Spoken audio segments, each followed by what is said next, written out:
Europeans want to inflict a defeat on us.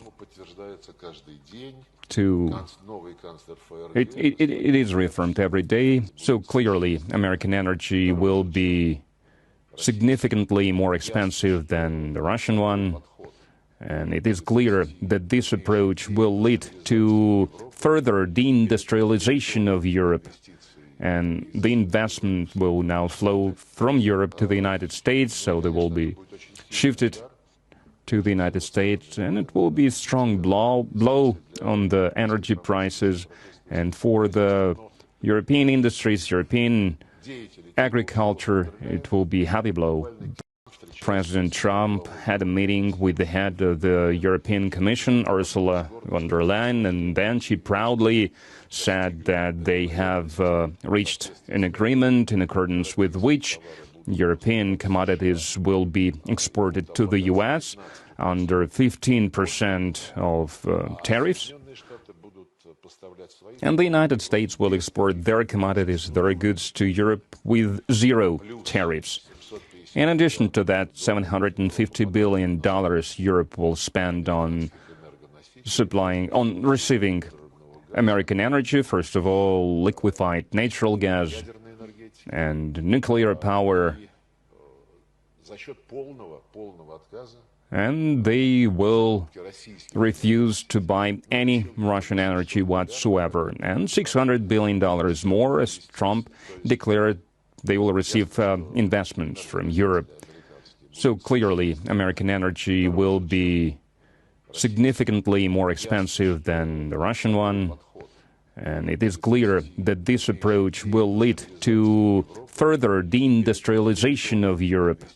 And the investment will now flow from Europe to the United States, so they will be shifted to the United States, and it will be a strong blow on the energy prices. And for President Trump is very pragmatic. He doesn't want any wars. And unlike his predecessor, unlike President Biden, and unlike the current European elites, likes of Ursula von der Leyen, Starmers, Macrons, he's open for dialogue.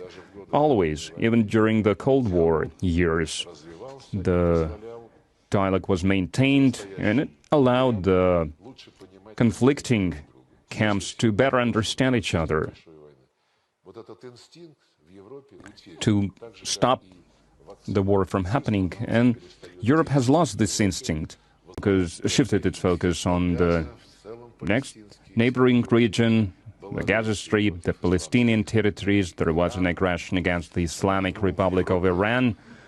In Europe, we all know about the Ukrainian issue, which is, of course, a manifestation of the West's policy to inflict a strategic defeat against Russia. As they put it, they do not conceal it. They publicly state that they've been preparing for this for some time, for quite a while, and they are not ashamed of saying that the Minsk Accords that were designed to put an end to all the issues, to all the problems,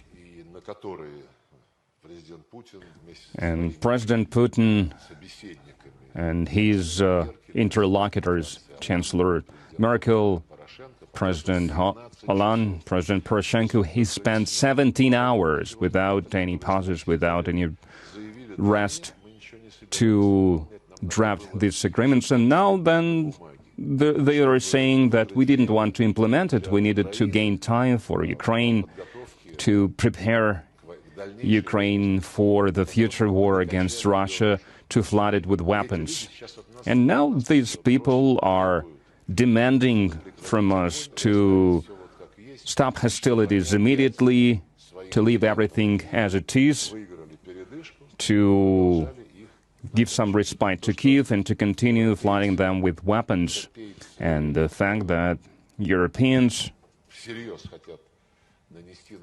want to inflict a defeat on us, it is reaffirmed every day. The new Chancellor of Germany, Merz, he said, I don't know if he understands what he's saying. He said that we must make Germany the biggest military power in Europe again.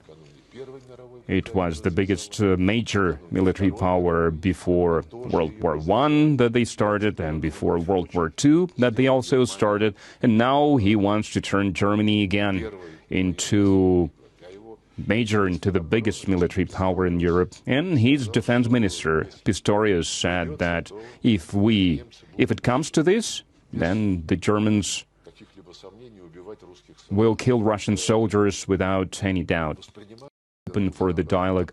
President Putin has said that on many occasions. We are open for dialogue with any country, including European countries. President Macron gave a phone call to our president. Our president responded.